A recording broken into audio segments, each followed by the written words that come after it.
চেয়ারের গোল গোল নকশার ভেতরে আঙ্গুল ঢোকাচ্ছিলেন এক তরুণী। এ সময় হঠাৎ করে আটকে যায় আঙ্গুল।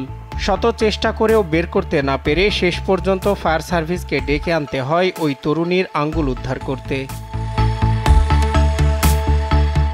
সম্প্রতি মালয়েশিয়ায় ঘটেছে এই অদ্ভুত ঘটনা।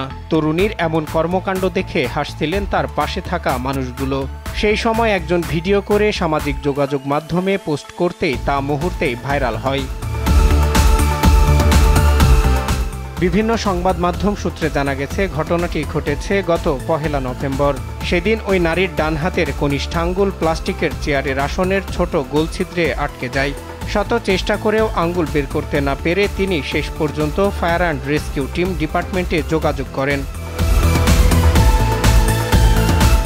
এরপর দমকল কর্মীরা দ্রুত ঘটনাস্থলে পৌঁছে বিশেষ কাটার ব্যবহার করে সাবধানে চেয়ারের অংশ কেটে আঙ্গুলটি বের করেন। উদ্ধার কাজের সময় আঙ্গুলে কোনো আঘাত না লাগে সেদিকে বিশেষ নজর দেন তারা।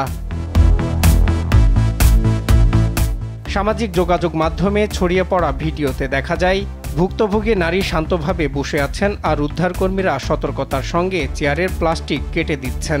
এমন ভিডিও ছড়িয়ে পড়লে মন্তব্যের ঝড় তোলেন নেটিজেনরা। তবে শেষ পর্যন্ত ওই নারী আহত না হওয়ায় স্বস্তি প্রকাশ করেছেন অনেকেই। সজল বিশ্বাস, নিউজ ডেস্ক, দেশ টিভি।